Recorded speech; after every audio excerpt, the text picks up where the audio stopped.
welcome back to my channel. As you can tell, I'm literally recording these videos back to back, so don't anyone mention about why we got the same shirt on, yada yada yada. I've still got Emily in the room. Hello Emily. Hello family. She's gonna think, what the hell are you doing? You just keep waffling. But do you know what? I'm enjoying myself, so. I'm practicing my theory test because I got a car. Because we've got a car now and she's got... Anyway, I'm off topic. Okay, so today, in this video, I'm probably going to release them back to back anyway as well. So, in this video, I'm going to be previewing the Norwich game. Obviously, opening game of the season. At home, always a good advantage. I find I'd rather open the season at home. We have a decent, I say a decent record. It's a pretty boring record whenever we've opened the season at home. Season before last was against... Oh, Christ. Well, I burped as well then. I keep burping, I don't know what it is. Season before last, we opened against Cardiff. It was a 0-0 draw. I'm trying to think back. We opened the season against Watford a few years ago. Okay, so if you hear anything in the background quickly, Emily's writing something out. I'll show you in a bit. We opened the season against Watford. I think it was the 14 season. And she's going to really annoy me if she carries on doing this. We lost 2-0, I think I remember. Zola was in charge of Watford. Or was it Zola in charge? Can't remember. And then I remember a few more seasons back we opened against Charlton and we drew that 1-1. I think Zigic scored late on. So it's been a bit of a so-so start, but I believe opening at home is a bigger advantage. Hated Ipswich away opening game last season. I went, it rained, and nobody expected it to rain, and it was an awful game. We got beat, so I'll take it. I'll take a home game.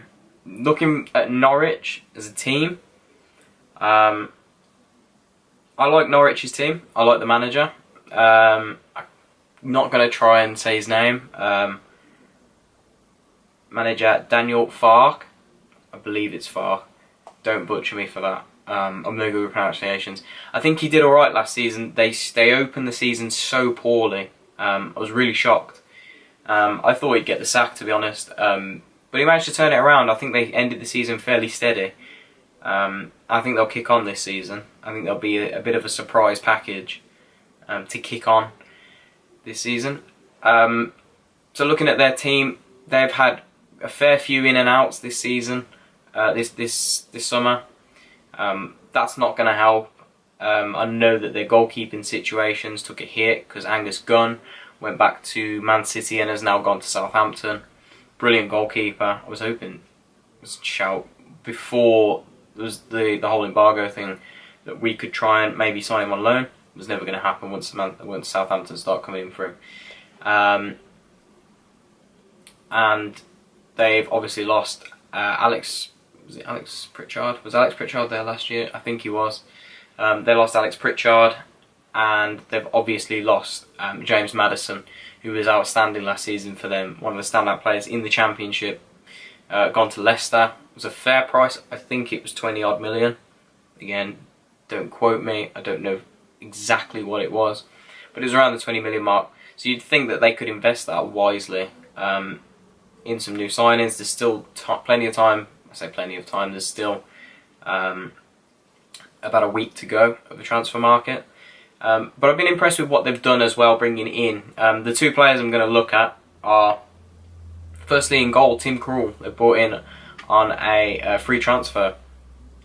Now that's a really good, really shrewd bit of business if you ask me. Outstanding goalkeeper over the years for Newcastle. And in this league, he's one of the standout names if you look at goalkeepers. Tim Krul is one of the top 5, I would say. He's a name that was bandied around our social media for a while.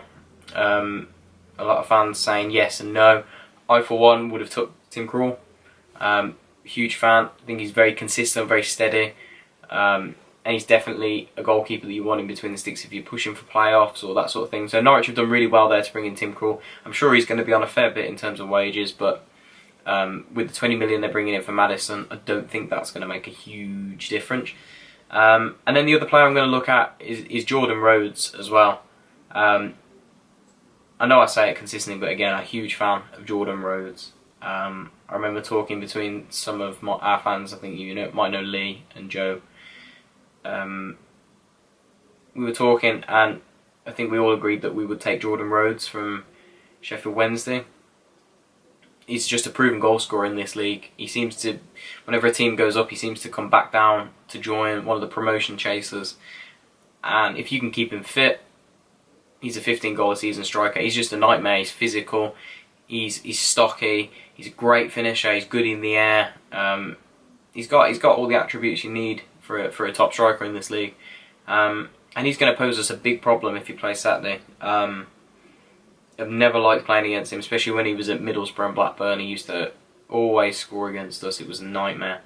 So I think Norwich, considering they've took a few hits in this market, they've done really well with some of the players they've brought in. And I was always impressed with them last season. I went down and we watched Norwich beat us 1-0 at Carrow Road in September. Disgusting. That was horrible. We were up at 4 in the morning to drive to London to trot my university stuff off and then go to the game. It was horrible and we lost 1-0. I thought we played okay that day, but what stood out for me was Norwich's back line. They were excellent. We hammered them towards the end, and they still came out victorious. So, and I don't think that back line's been dismantled too much. Just looking at One Sport right now, they've still got Ivan Pinto, James Husband. They've still got Tim Close, Grant Hanley. Grant Hanley's always been an excellent centre-half again in this league for Blackburn and Newcastle. So I think it's going to be a really tough game for us on Saturday. And with our squad looking as threadbare at the minute as it is, I don't really see it being a free scoring affair. I don't see it being a 3-3. I see it being a 1-0. And then again, it's just who strikers are really on form that day. As far as I know, we've got a fully fit squad as of Wednesday before the game. But it's just going to be one of them. It's just going to be one of them games that neither team's going to want to lose opening game. Norwich coming away from home, they will probably take a point. Not that they're a bad team and they're going to be that sort of team this season, but you always want to start off on a positive foot, start the season. So Norwich will come here, try not to lose. I'd say they'll play more in that manner, and Blues will give it a good go, but hoping not to get caught on the break again by Norwich. And they always impressed me last season again at home. It didn't take much to beat us last season when they came down Boxing Day and beat us 2-0. It was a shambles. We were an absolute shambles, and we were a shambles for ages before that. And I think that was the turning point. I think we beat Leeds after that, and we went on a few games run. But we were a shambles that day. But credit to Norwich, they came down. They scored 2 really good goals, really well worked. They had a lot of pace about them, a lot of flair in the final third.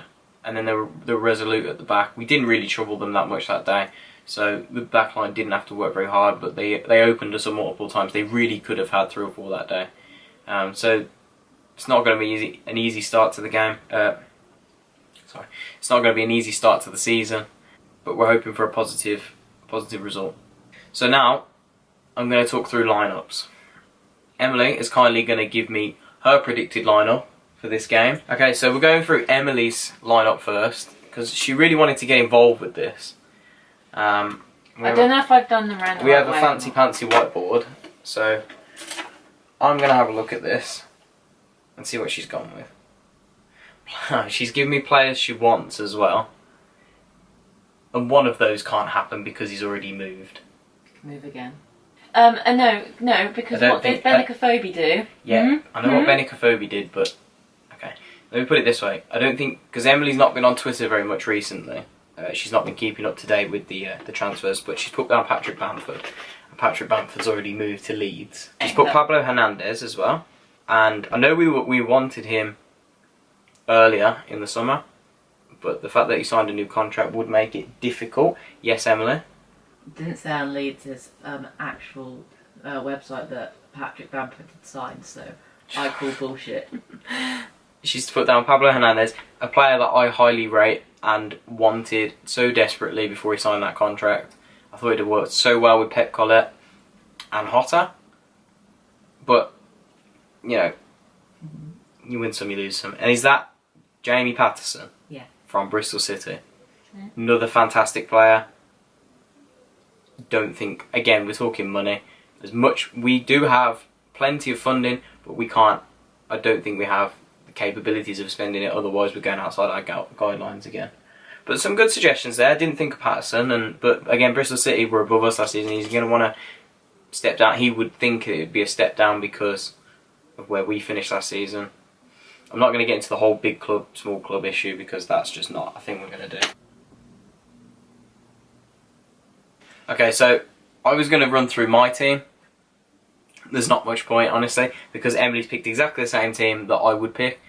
And I think that just goes to show how threadbare we actually are at the minute in terms of a lineup. So we're going with Gary Monk's preferred 4-4-2 that he stuck with the whole of last season. Was trusted, tried and proven.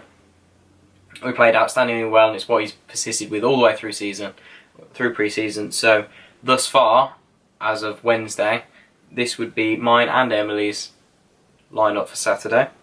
We're going with Connell Trueman in goal.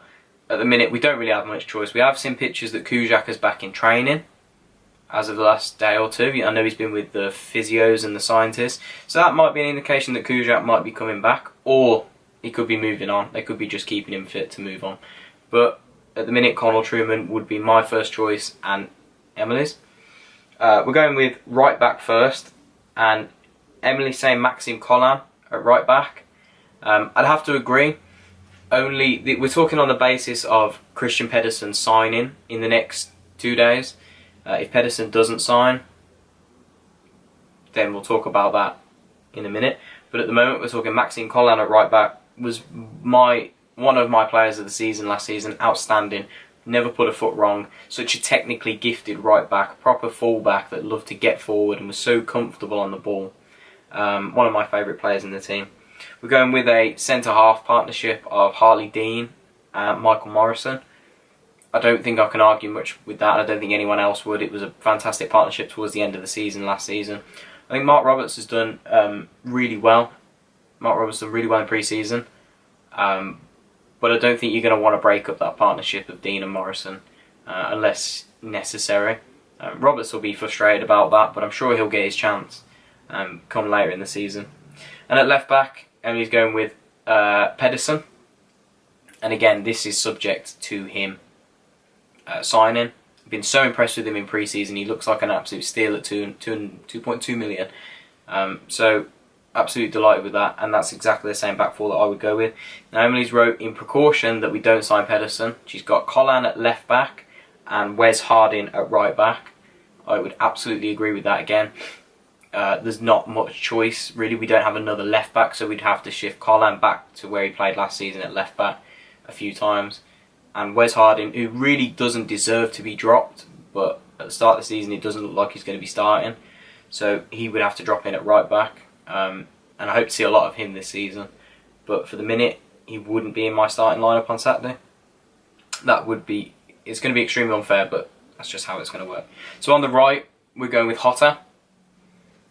Just on his day, one of the best players in the Championship. He's an outstanding talent. He caused so many problems towards the end of last season.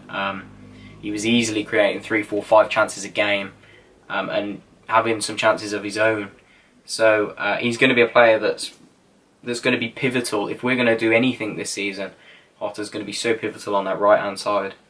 In the middle is Craig Gardner and Michael Kieftenbeld. We really, again, do not have any other options but to play those two in the centre of the park, with David Davis currently out injured he broke his ankle or fractured his ankle. He's just going to be someone I think he's going to be sorely missed. I think we miss Davis's versatility. Can slot in anywhere across the midfield if need be. He's good. He can play a little bit more advanced if we're playing a high pressing game, or he can sit and be just in front of the defence. I think he's going to be sorely missed. But I like what I've seen of Gardner and Kieftenbeld so far in pre-season. Gardner looks a lot better screening in front of the back four, and his distribution's improved. So I'm hoping he can do that with Keith Bell just pushing on ever so slightly, doing a lot of the leg work, doing a lot of the pressing work, and obviously if he can get another goal like he did last Saturday, absolute bonus. On the left hand side, player of the season last season, Jack McGomer. Do we need to say any more than about Mags? Was excellent last season. The 2 seasons before, he was great, but he didn't have an end product, and that was McGomer's biggest problem. He'd have so much pace and strength, but he'd get to the final third and he'd kind of dwell on the ball a little bit. Last season, completely changed that, and he found his end product, he found his shot, he found a lovely finishing touch, his trickery to get away from people. He was untouchable at times last season, beating 3, 4, 5 players. He was outstanding, and deservedly won player of the season. So Mags on the left, and a forward 2 of Adams and Duke playing as the more target man, and Adams just dropping off, playing as like a false 9 or a spearhead for the attack if we need to go in behind. Adams can do the running, but he's also good. He drops in, he sits between the banks of 4, and will pick the ball up and run at people. Such a danger on his day. It's if he wants it. And Jukovic obviously doing a lot of the gritty work that, for me, didn't get enough credit the back end last season. He was outstanding. He didn't put a foot wrong last season, so that's going to be our starting lineup. I don't think we're going to sign any players before Friday midday, so I can't see us having a change to the lineup thus far unless we have an injury. So let's fingers crossed that we can have a bit of movement in this window and strengthen before the window closes. Now the final thing is going to be a score prediction. With that in mind, with the team that we're laying out, I'm not 100% sure what team Norwich will play, but I know they have some outstanding players, so it's going to be a tough game. My heart wants to say 1-0 Blues, but if I'm going for an honest prediction, I think it will finish 1-1. I think Norwich will come away with a point. I think it's going to be a really tough game. Neither team's going to want to lose, so I'm going to go with 1-1. And goal scored by Hotter. I think Hotter's going to get on the score sheet fairly early on. I think he's going to get to double figures next season. So let me know what your score is going to be down below. Goal scorer as well, if you're really, really feeling like it. Emily, do you want to throw in a score prediction?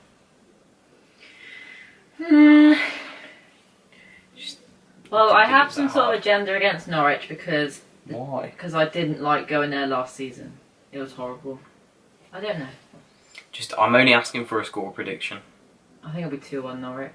2-1 Norwich. I don't know why, so Emily's but I feel like that. She's being pessimistic, but... You know what, it's better to be pessimistic and then be happy with it. I can understand what she's saying. I think a lot of people have lost sight of how good the starting lineup is for us and how well we work together with the whole embargo thing, that we can't bring in those players that we need to strengthen in depth. So I think we'll match them up fairly well. I think it's gonna be a tough game, but Norwich, no walkovers. I'm gonna say 1-1. Emily's going with 2-1. Let me know what you think down below. And please don't forget to subscribe. This is gonna be a couple of we're gonna try and do a couple of episodes a week. May even start a podcast as well if that's something you guys are interested in. So don't forget to like and subscribe if you are really interested in seeing this content continue. And I'll see you in the next video after the Norwich game.